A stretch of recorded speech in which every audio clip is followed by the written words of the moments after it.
2019-20 budget. I do not have anyone. Let's see. You got one? No, I got several actually. Lenny Jordan, Macon County Library. Welcome, Lenny. Thank you.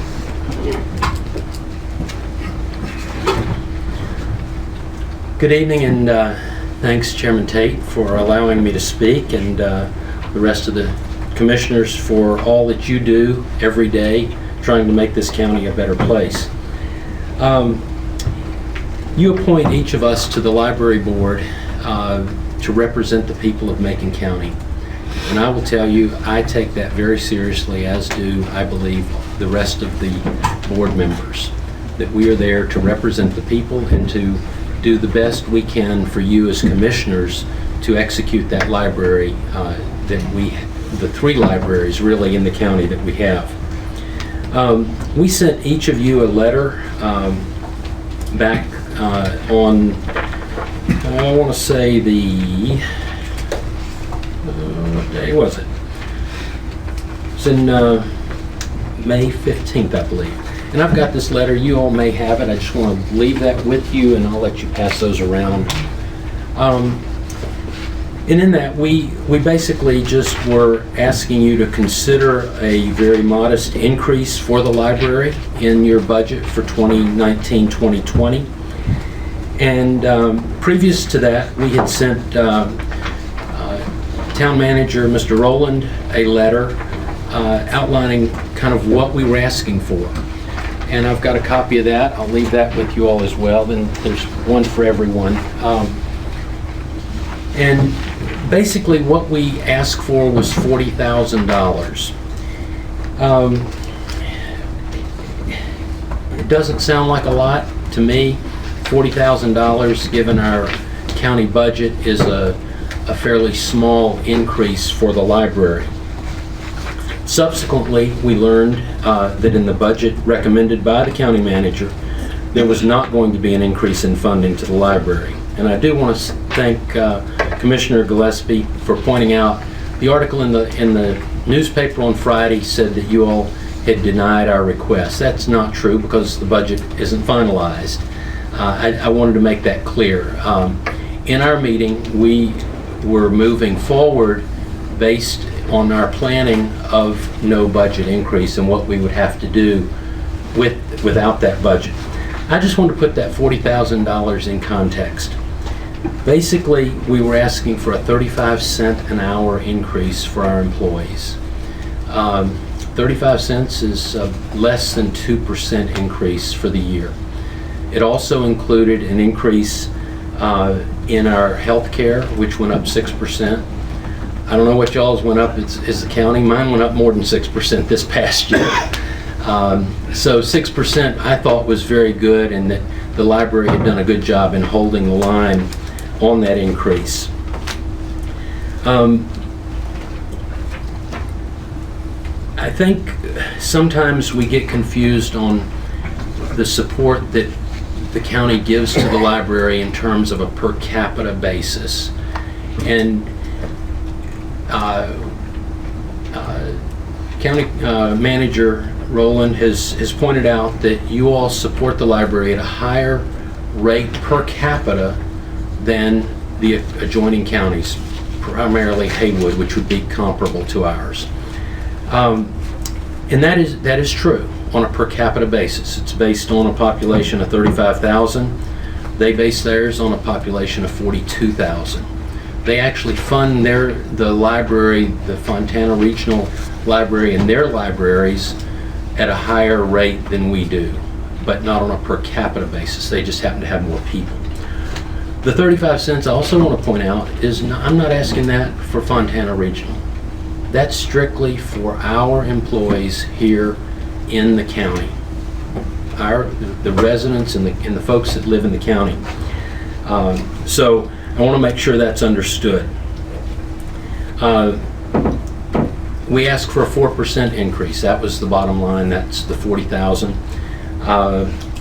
As a businessman, I can tell you, I'd love to hold all of my expenses to 4%. I can't say that I've done that, but I try. But let's break the 40,000 down to the number of visits and access points to the library. We had over 200,000 people access the library this past year. That comes to 20 cents of that $40,000. 20 cents per person. If you take the 200,000 and divide it by the 40,000, it's 20 cents per person. I think that's pretty incredible.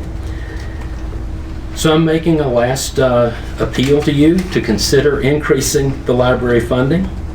If not 40,000, why not 50? Oh, I was going the wrong way.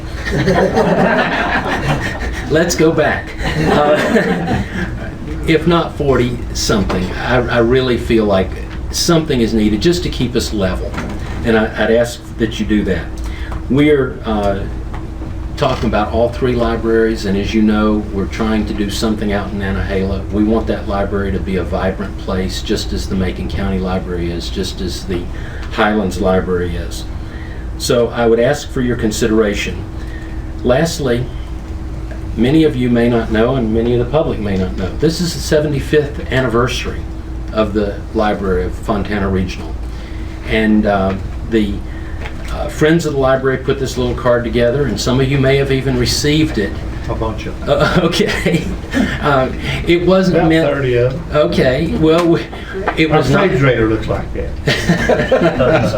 It was not intended to spam you, but we did feel like in the Friends of the Library put this together on their own at their expense, by the way, not out of our budget, to just let you all know that they do appreciate it. So I just am at your mercy. I'd love for you to consider giving us something in this new budget. And thank you very much for your time. Thank you, Lane. Appreciate it.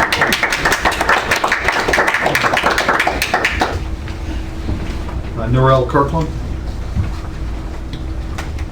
Mr. Chairman and Commissioners, you have to use the light when it's there.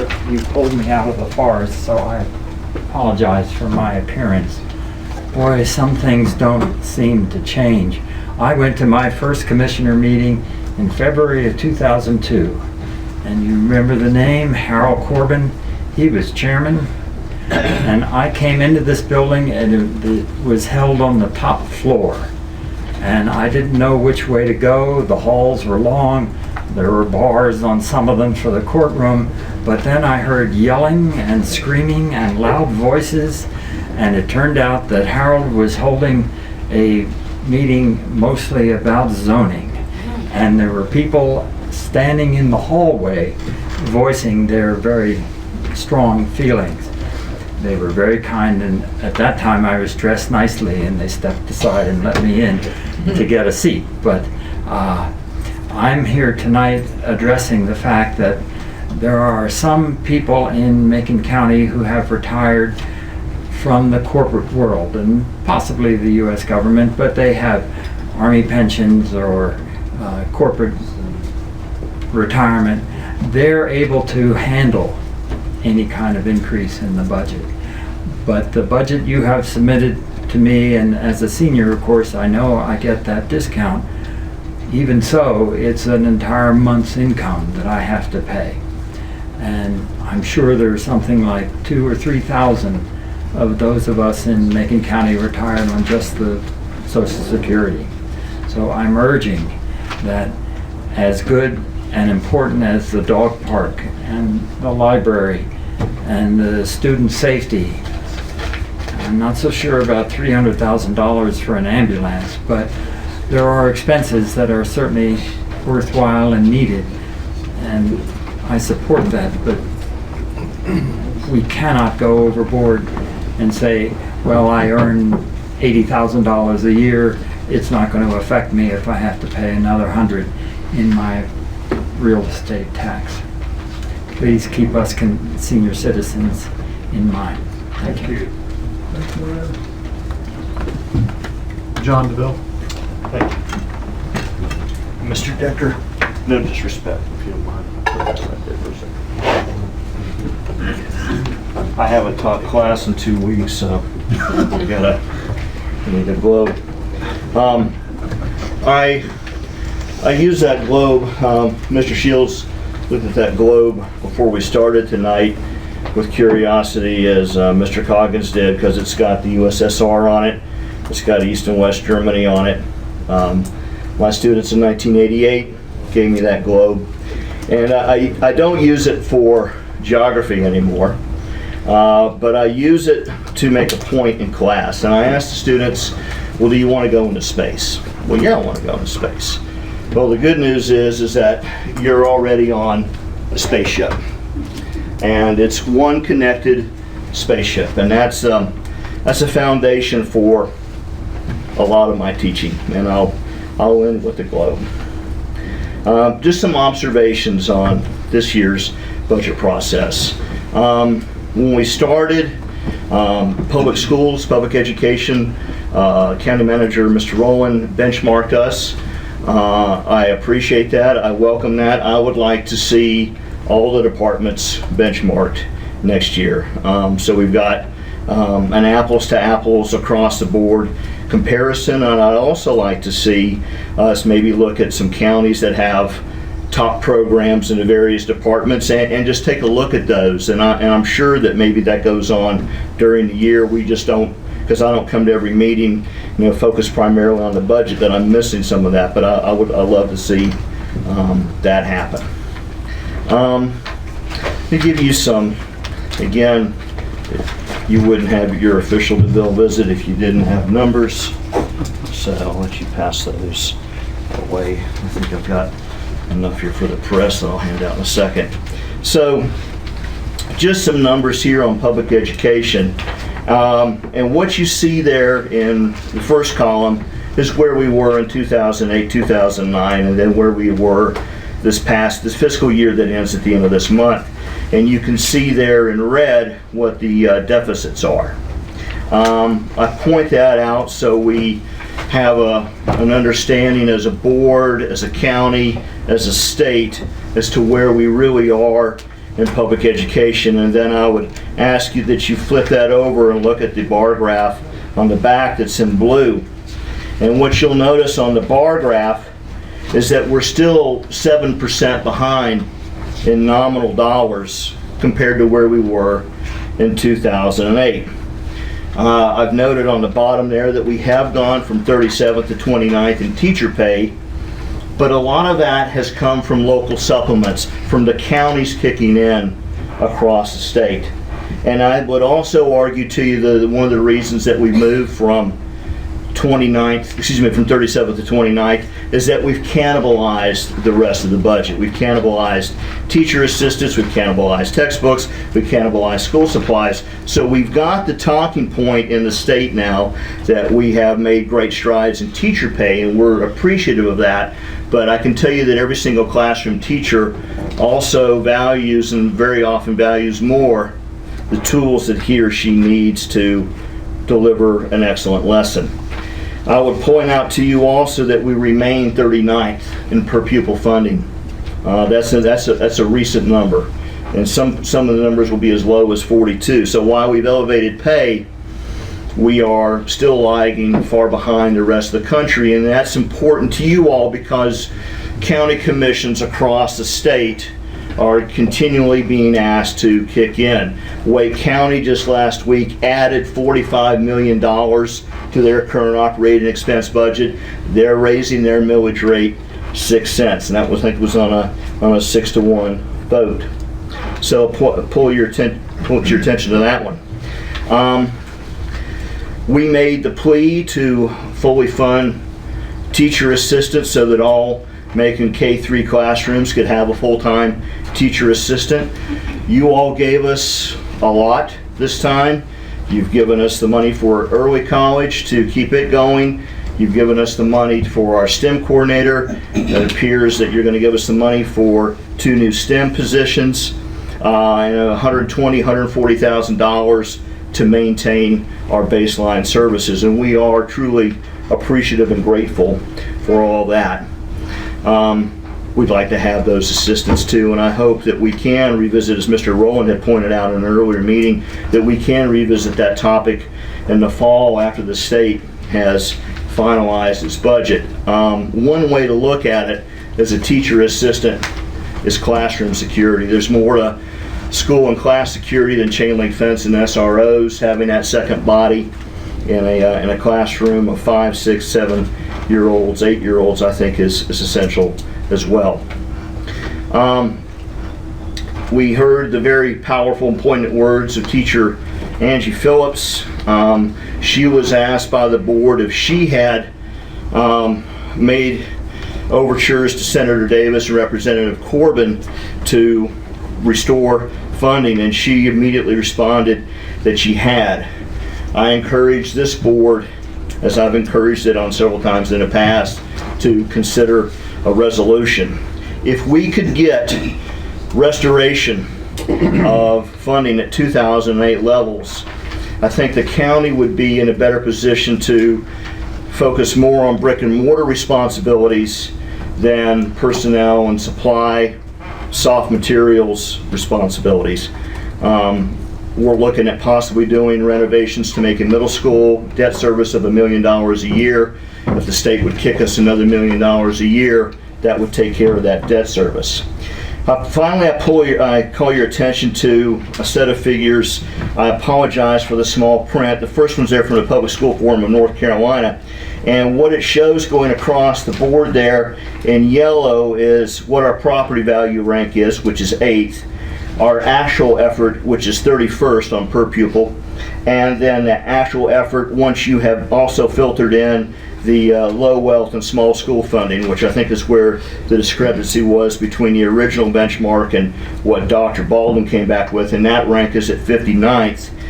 The one I have circled, and this is where it has been since 1996, is we either been 95th, 96th, 97th, 98th, 99th, or 100th in the state in terms of relative effort.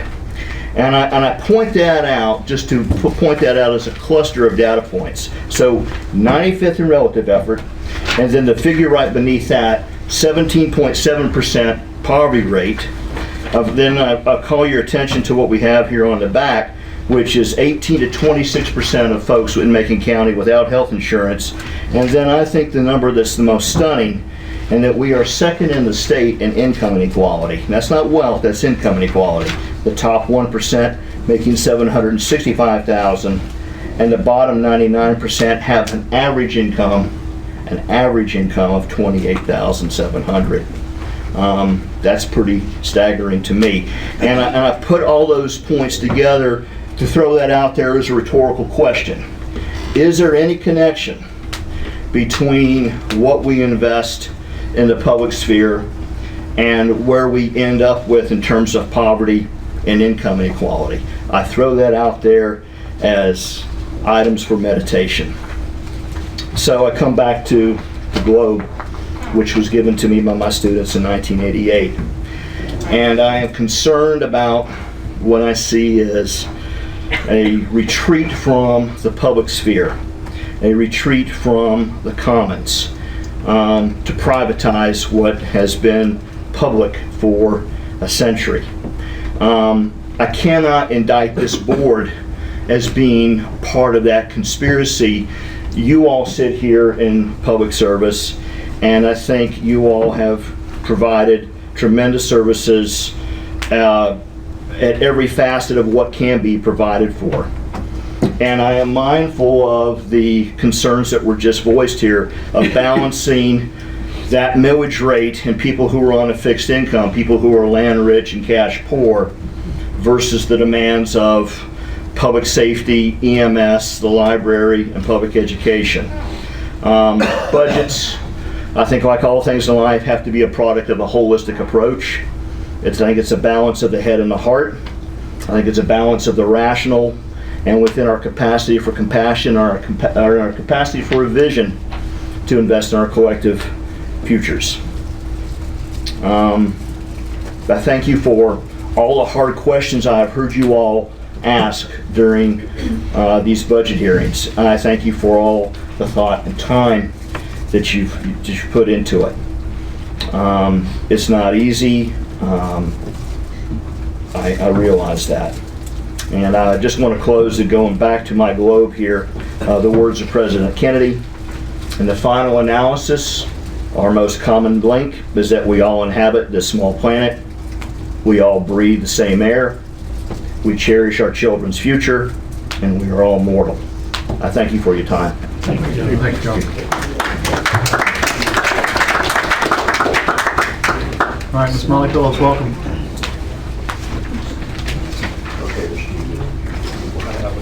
I don't know if I followed John DeVille or President Kennedy, but either way, I'm sure my talk won't be nearly as eloquent, but thank you, Chairman Tate and the rest of the commissioners for having me here tonight. My name is Molly Phillips, and I'm just a mom, a parent here, and have been part of the school talks and listened to you guys talk about the budgets, and especially with education. I especially read with interest a couple weeks ago the Franklin Press editorial that indicated that their opinion was that the school was funded adequately, is the word that they used. And I feel like they meant that in a positive way, but I don't think any of us want to be described as adequate. I don't think anybody would say, you should come meet Molly, she's really adequate. Or if we'd want to put that on a Macon County slogan, come to Macon County, we're adequate. That's not really what we want to be. So as with the other folks who spoke tonight, I recognize that you have difficult jobs, and there are many funding needs out there that are all very, very worthy. And there are also other counties that also have the same troubles that we have. I think that we can all step up to the plate here. Study after study shows the correlation between an investment in public education and a reduction in crime, lower teen pregnancy rates, a rise in healthy lifestyles, economic stability, all the things that you guys talk about on a monthly basis and the issues that you face all the time. When schools have the money to pay good wages, they fund new technologies and install collaborative, innovative spaces, students feel valued and they benefit from that, and that trickles down into the community, and the community then benefits. I truly believe that. So I'm standing here tonight representing many other parents who could not be here. As you know, parents with young kids, it's hard to be at all places at all times, but I wanted to say that I represent a bunch of parents who do support this tax increase that you have talked about to help fund education in Macon County. There's a big group of us who stand behind you, who care very much about the investment in education. Saying that, we also believe that there's so much more that we can do for our kids. And yes, it costs money to implement many of those ideas, but I believe, and I believe that those parents that aren't here tonight would also believe that we would see a return on that investment. Maybe not this year, but in 5, 10, 15 years from now. I also want to encourage our school board publicly, and our superintendent and our county leaders to work together to create an educational vision for Macon County into 2020 and beyond that will move us into a place where young families say, when I move to Western North Carolina, I want to live in Macon County because I want to put my kids in public education and public schools here in Macon County because these are the best in Western North Carolina. And I believe that we can do that if we work together for a vision for that. I think it'd be much more than saying that we're just adequate. So, thank you very much. Thank you, Molly. And that was beyond adequate. Good job. All right, does anyone else would like to address the board, the county, regarding the recommended fiscal year 2019-20 budget? I might speak. Come on up. Welcome.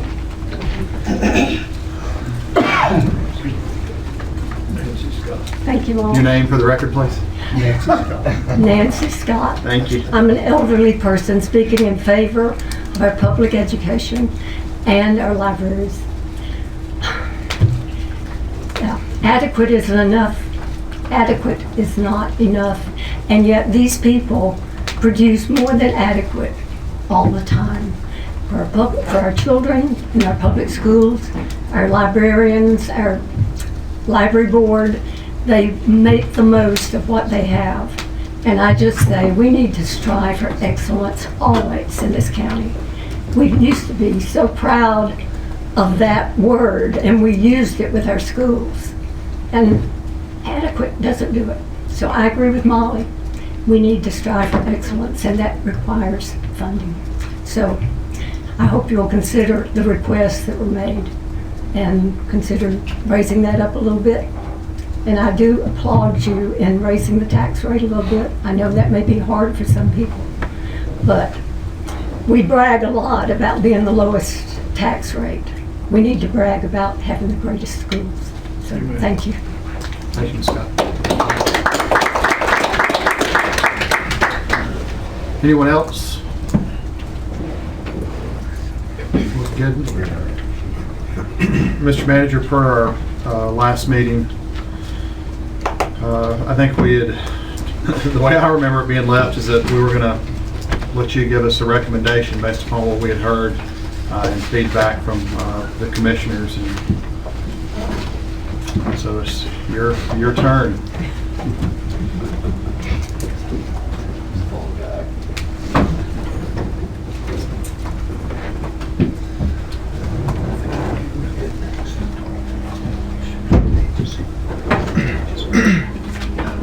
Thank you, Mr. Chairman and Board. As you stated, we did discuss some things at our June 3rd work session. And just to start off, much of that, it surrounded public education and public education funding. And each year during the budget process, it seems like there's a lot of uncertainty that accompanies this budget process with respect to public education funding. We're in a situation where a state budget that the school system is relying on is not going to be adopted until well after the local budget here is passed and adopted. So that creates some disconnect there, if you will. Another thing, as Mr. DeVille had mentioned, in the benchmarking with the numbers. You know, the numbers I used in the recommended budget, they weren't numbers that I pulled off of Wikipedia. Those were numbers that were produced by the state superintendent's office for education systems across the state of North Carolina, and what I felt was a reliable and credible data source. But there are other numbers out there from reliable and credible data sources that will say something different. And so that just plays into the amount of uncertainty that surrounds what we're talking about when we discuss public education each budget year. One thing that is certain, however, in this process is this board that sits here tonight, the level of commitment that you have shown to public education over the past budget cycles. And when you look at that alone, you can take all the numbers from the state out of it and look at what we have done with our local budget, and that speaks for itself in terms of the commitment and the enhanced level of commitment that we have shown to public education. It is the most of any board that I have been involved with as I have been a manager, and I would venture to say you could go back many years in boards of commissioners and see the increases to public education funding in the time span that we have provided them to education here. And when you talk about that, there is not a better investment that we could be making as a county, as a board of commissioners, than in our public education system and in those students. So to recap what we talked about on June 3rd, it was recommended that $310,000 in annual capital outlay appropriation be reappropriated to the school system's operating budget. That would have resulted in a decline from $1,150,000 to $850,000 in the school system's annual capital outlay budget. Now, with that additional $310,000, what were we going to do? First was the STEM coordinator at $75,000. That was a commitment that we had entered into prior through the Golden Leaf grant. That grant has since ran out, and we have saw great success with that STEM program and the STEM coordinator's efforts in our system, and recommended that be continued to be funded moving forward. Second was funding to Macon Early College in the amount of $75,000, which we saw go away as a result of a increase in our tier designation. $60,000 to continue the 2% supplement for teacher and teacher assistants. Again, something that we have committed to previously and wish to continue doing going forward. as the school system attempts to use that and everything they can to recruit and retain the best in our public education system. And last was the increase in the cost of doing business of $100,000, which therein is unavoidable. So all of these are essentially increases. This $310,000 that's going to be reappropriated are operating expenses that lie out of our control. We had talked in the budget in general, and Commissioner Tate had alluded to, many of these things, it don't come right out and say it, but what it essentially equates to is an unfunded mandate, something that you got to keep providing, but you're not getting the funding or the funding at the levels you were previously to be able to continue providing it. So you have to make up the difference somewhere. Also at the June 3rd budget work session, we were made aware that new and unexpected capital cost had arisen, which the school system would be faced with in the coming fiscal year. This included the replacement of a chiller at Cartuca J Elementary School in the amount of $125,000 and a roof replacement at the high school, which was estimated to cost around $96,000. These came up, and unfortunately they're substantial expenditures, but they're expenditures that the school system has indicated can no longer be avoided. Action must be taken on them now. We also discussed at the work session the importance of expanding the STEM program. What we heard there was they were requesting 2 additional teachers because right now this STEM program that has been proven so effective to education is having to be offered primarily after school, and there's a demand there. There's students there that desire to participate in this program but may not have the opportunity to participate because of the lack of availability.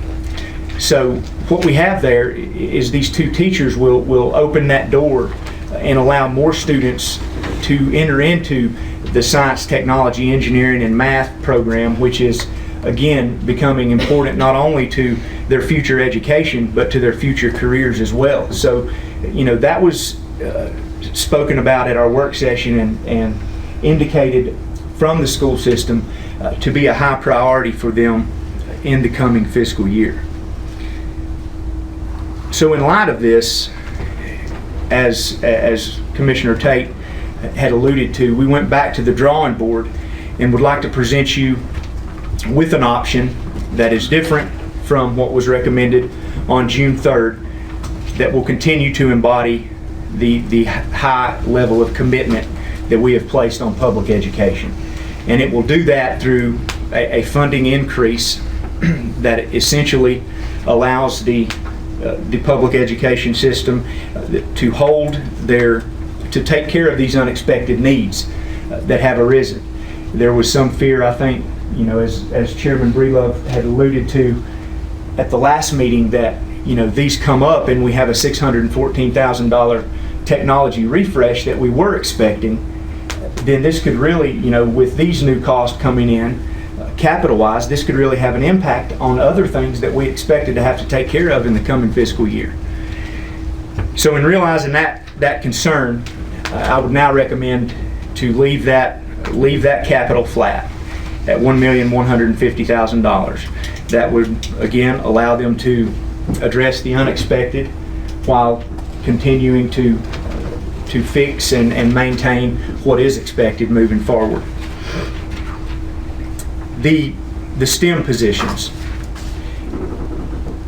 as we discussed on June 3rd, those $310,000, which I previously mentioned in cost, are those costs that essentially are unavoidable. Essentially that the school system is going to incur in the coming fiscal year, and they're going to need funds to address those. So assuming that $310,000 remains in there, I would recommend adding the additional $105,000 for the 2 STEM positions to continue, again, to open the doors to that program, to enable more students to access that program, which has been proven effective. So what we're looking at now would be a $415,000 increase to the school system's operating budget. And the revenue to support this increase in expenditures, I would recommend a slight adjustment in the ad valorem property tax rate of right at half a penny, 0.0053. And that would take the ad valorem property tax rate to from what was originally recommended at 36.94 cents per $100 of assessed value to 37.47 cents per $100 of assessed value. And this slight increase would yield an estimated $419,477 in recurring revenue. Now, although this increase over the original although this is an increase over the original recommendation, I think we have to put it in perspective. And when we look at the tax rate, have to look at where this tax rate leaves Macon County with respect to the region and with respect to the state. And we will remain well below what we're seeing at a regional average in terms of tax rate for the 7-county mountain region, which sits currently at 0.461, and the state of North Carolina as well, which currently sits at 0.673. So again, at this recommended 0.3747 or 37.47 cents per $100 of assessed value, Macon County will still be able to offer the public education system this increased opportunities while maintaining this very competitive tax rate for our service delivery. So in doing that, when you put the $415,000 in the school system's operations, you have $4,477 left over. That will be moved into the contingency fund in the general fund budget. But the overall contingency fund will increase by $4,787. And that is because we had $310 is the difference between what we originally had recommended at the Public Safety Training Center for paving, which, as you'll recall and we'll discuss later tonight, we're going to be able to take care of that in this fiscal year. So that funding, $22,748 of it was required for the North Carolina Forest Service truck. So when you subtract those two, that's where that additional 310 comes in, and that comprises the $4,787 increase in the contingency fund. With this recommendation, again, one thing that remains certain throughout the uncertainty in the budget processes that we're talking about is this board's commitment to education funding. And as I stated in the first of this, the benchmark that I used in the recommended budget, I still, I think that those are the best numbers that were available. The county departments, we do benchmark the county departments with similar counties, just like we do the library. We don't only compare it per capita to the Fontana Regional Library System. That comparison is not only on a per capita basis, that comparison of funding is also as a percentage of the overall budget. So not only are we contributing more than those other counties per capita, we contribute more as a percentage of the overall budget as well. Mr. Manager, just a point of clarification for myself, and I'm sure this board as well. We have two, on top of your recommended budget tonight, we also have two proposed tax increases for Scaly Fire Department and Highlands Fire Department. Are they included in this public hearing, or are we handling them separately? Those in the budget that is currently drafted, in the absence of hearing nothing to the contrary, they have been included. Perfect, thank you. Any questions for the manager? We have a motion to approve. Mr. Chairman, I make a motion that we accept the Mr. Rowland's recommendation for the budget, 1920 budget. Okay. So we have a motion by Commissioner Shields, a second by Commissioner Bill. I'll open the floor for discussion. Can I make just one comment? Would you mind stating our new general fund total? Do you have that? Yes, and I have a sheet that I can pass to each of you that I And should. also our new fire district total, just because of course the budget book doesn't include that, so just for the Those new record. fire district totals I got on.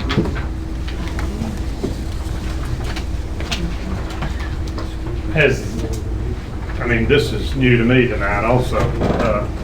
As a public, is there a need to advertise this proposed tax increase? I mean, people who address the budget, apparently, I would think they were addressing what the proposed budget that had been published were addressing. I think the budget that is the recommended changes that we have just presented now in the public hearing can be considered and adopted tonight. There is nothing that would prohibit that from happening. I mean, we charge you, and I thank you and Laura and the other team that works on this budget. We give you goals to shoot for. Every year we do the same thing. And it was revenue neutral, and you all did an excellent job. And I think you were recommending a less than a 2 mil tax increase to remain revenue neutral. Reluctantly, I could support that, but with a $25 million fund balance sitting there, which is, and it grew, what did it grow last year, $1 million? Fund balance, we added $1 million and a half to it last year. This year there may be a deficit. I think it went down. It's projected to go down in this fiscal year. It did go down last year. Our last audit will show an increase. This fiscal year, our projections are showing a decrease. And a lot of that's based on our conservative estimates of sales tax, right? Yes, it's revenues in excess of Revenue expenditures. tax, that's what we projected. And, you know, with a fund balance that healthy, and everybody says we need a healthy fund balance. Well, healthy is a subjective term. I don't know what is healthy. $20 million to me, or 22, 25 seems more than adequate for a viable fund balance. And as far as raising taxes, I would have reluctantly supported a revenue neutral. That was your charge, your team, to draft a budget. We're not talking about just specifically education funding here tonight. We're talking about the whole budget. And if you want to raise taxes to fund one department, how does that affect the whole? I mean, y'all spent a lot of time. You spent what, 4 months, 5 months putting this thing together, and here at the last moment, every year we do the same thing. We make some radical changes, and I'm not picking on education. I mean, y'all would fund, you'd chosen a path to fund education, and if there was a need to increase that funding, then we could have shifted something somewhere else to remain with a less than 2 mil tax increase. Now we're at a 2.5 mil tax increase. Not a significant amount of money, absolutely not. I just heard from one taxpayer here that it will affect them. And I can't support a 2.5 mil tax increase when we charge you to be revenue neutral. You present us a revenue neutral budget. But now that's just I think we can spend down the fund balance a little bit to offset these costs for a couple of 3 years. See what happens with the state budget, but that's probably not a very popular idea. I'm going to, I made a mistake in the meeting tonight. I need to bring us out of, close the public hearing, bring us into discussion. So I will do so. We'll continue. I think unless there was anybody that wanted to address what Derek brought up, might make inquiry. Is there anyone that would like to address what Derek mentioned? Okay. Any other comments? Commissioner Gillespie, Commissioner Bill, anybody? A couple comments, but before I make my comment, it seems like that a lot of this budget conversation, both our last work session and tonight, has surrounded the schools and being able to adequately fund the school. I haven't talked to anybody in the school system about that. If you don't mind, I'd like to hear from Mr. Brelo or Dr. Baldwin and on what their thoughts are on what was presented tonight. Dr. Baldwin, would you like to address that? Mr. Bridlock?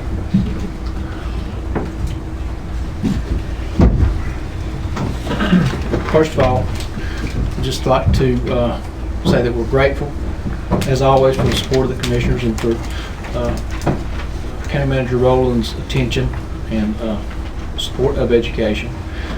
The recommendation that he made tonight is certainly, it's not what we originally asked for, but it will allow us to manage our budget in the upcoming school year, at least based on the projections that we have from the state at this point.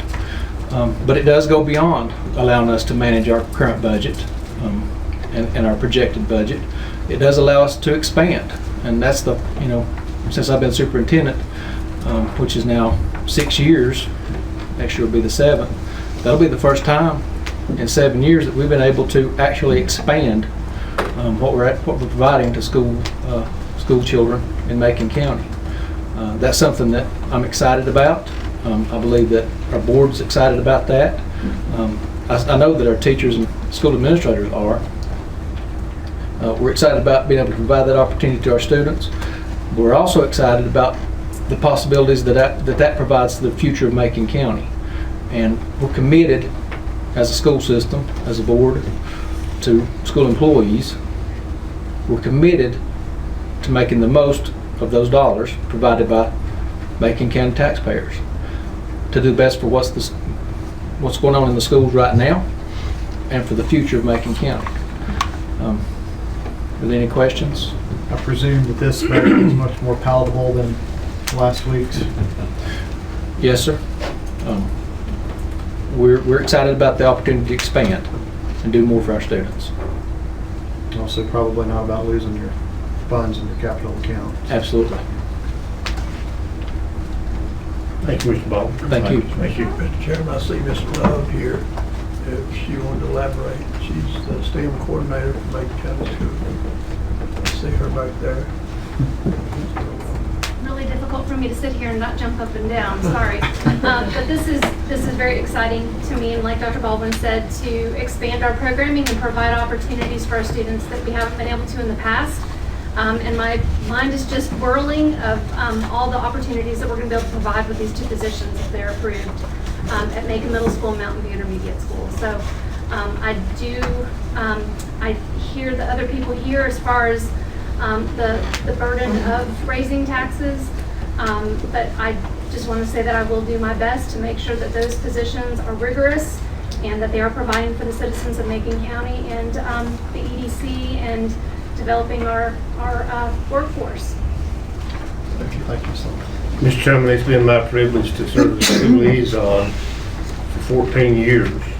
And you've got to remember that some of those years were very lean. If you want to go back and look at 2008, 9, 10, 11, what the school board brought forth for their budget, not only was it not met, it was cut in some places.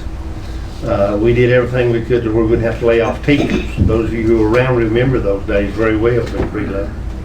So, in discussions with my colleague Mr. Shields and tried to always be a supporter of education, this small, and it is relatively small. It might not be small in money to some folks, and we realize that. But you get to change the administrator approximately once every 10 years. That's about it. And when the schools, what we decided a long time ago, regardless of what Raleigh does, what Washington does, it's going to come back before this board to keep our schools viable and keep us a really good school system. And we've tried to do that, and that's the reason we've invested so heavily in our schools. And we're going to fix and continue to do so.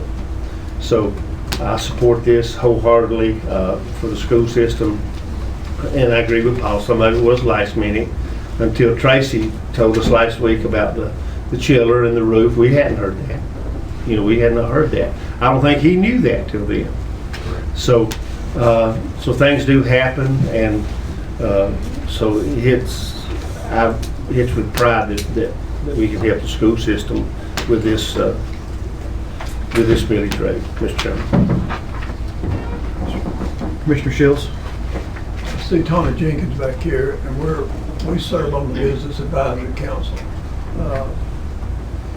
I'd like for him to elaborate a little bit what the Business Advisory Council, what their focus was in this too. Okay. Thank you for the opportunity, Mr. Shields. Mrs. Love is right, we feel like the STEM program is essential to workforce development in Macon County, not just for people who are going to be scientists or upper echelon of the sciences, but if you're going to be a carpenter, if you're going to be a plumber, STEM education works for you. It teaches you how to deal with life situations. And I'd just like to thank Ms. Love for a great job she's done with the STEM program, and commend the commissioners for approving those positions and the additional education funding that's essential to making Macon County a great place to live. Thank you, gentlemen. Thank you, Mr. Jenkins. I've got a couple comments. Anyone else before I proceed? Mr. Gillespie, go ahead. Thank you, Chris, for coming up and sharing that with us. Kind of backtrack just a little bit. I think that the county's very fortunate to have a county manager like what we have in the finance department that's led by somebody that's incredibly smart and a group that works very hard. And they work through this budget and try to meet the objectives that's set forth by this group. And back in April, I sent a list of priorities to county manager that what I thought was important. Are all those in this budget? No. But there's a lot contained in this budget that's important, I think, to citizens of Macon County. I don't want a tax increase. I don't want to pay any more taxes than I have to, any more than anybody else does. But I also realize that's how things are funded. And when you look at this budget and then you look at where we could cut some things here and there, we could probably debate this for 6 more months and figure out somewhere to cut it. But when you look at the numbers and you look at the increases, pick on Robbie, at least you hear what I pick on. But there's an increase in our efforts to support Robbie. There's an increase in our efforts to support the school system. There's 2 very real things that we are faced with, as are all counties, and that is educating our kids to be able to perform globally. And John, I appreciate you bringing that globe, but the reality of it is, it's not round anymore, it's flat. Thanks to the internet, it's flat. And we've got to educate our kids so that they can compete globally. And I think some of the funding that is included in this budget goes a long way there. I've talked to some of my colleagues in neighboring counties, and we've talked budget, and the first thing that comes up is the sheriff's department and the war on drugs. And that takes money, that takes funding to fight that battle. So I think this budget contains many things, but 2 things it contains is 2 components that affect a lot of people, affect all of us. So I just want to commend the county staff and my fellow commissioners in reviewing this budget, and hopefully this will help us where we need to help the most moving forward. Thank you. Anyone else before I take off and get on my soapbox? In my time as a commissioner, as I mentioned, I think I'm in my 8th year now. We have not had an ad valorem tax increase, but every year I've been a commissioner, our expenses have been going up, whether it's from cost of products to pay increases to different needs, whatever it might be. The costs go up every year, so I can't help but commend our county staff enough for what they've held together with basically a flat tax rate for the past 7 to 8 years. And it's really amazing to me that we haven't had a tax increase in that time. We've been able to keep it flat based upon, again, the pay rate, the seems like yearly costs of increasing from unfunded mandates that we get from the state to increases with the school system, increases with our public safety, various items. So I'm enamored, and I'm very proud of our staff and this board for help holding it together for so long. And again, I'm amazed it's not higher than what it is. I am a proponent, as both of my children are in our education system here in Macon County, and I personally want to do all we can. I would love to see it personally triple, but we have to balance what we can spend and what we can collect. And I'm very proud of how efficient not only our government's run, but our school systems are run. I want to provide y'all with the tools y'all need to be successful, but I don't want to provide over that. And here goes on my next soapbox. I have had a recent lunch and discussion with our county manager. One of the things that I've recognized as a commissioner is that when we go through, the government goes through the budget process every year, there is no incentive for any department to come in under budget. I'm going to pick on our health department to begin with. Generally, if the health department comes in significantly under budget, there's a good chance they get cut that next year for that amount for coming in under. If they go slightly over budget, then you know what? Boy, we got to step up and pay a little bit more to help fund that. In the private sector, where I do business, there's incentive to be even more efficient to coming under budget because we make money. And if somebody does a good job, one of my managers does a good job on making money, I'm going to reward them more for being efficient and being profitable for the company. But in government, there's really not that case. I mean, how do you do it? How do you solve that problem? So the county manager and I think, have some really inventive ideas on how we might handle this moving forward.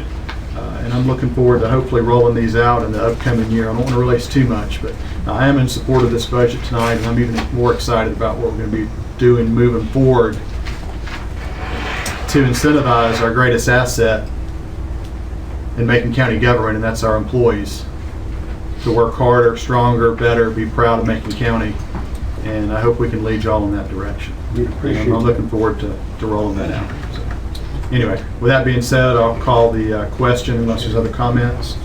All in favor of the recommended, Do I need Mr. Manager? Oh, yeah, let's take the new general fund total, yeah. With the changes, Just for the record. with the record, with the changes as presented, you would be voting on the fiscal year 1920 general fund budget in the amount of $53,253,502. And the fire district total with the tax increases that were both requested is $4,227,042.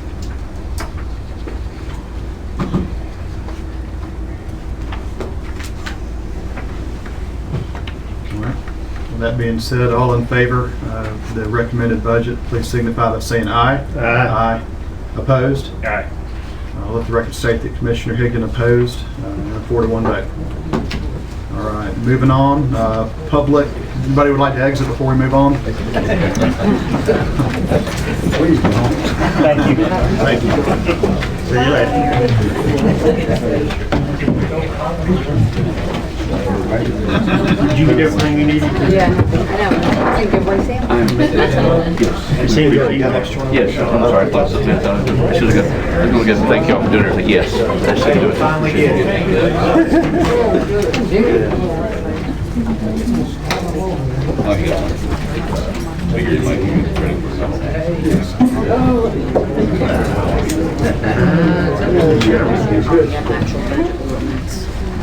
Okay. The only changes were the two we stated, you know, as far as the general fund total. You have that in your record.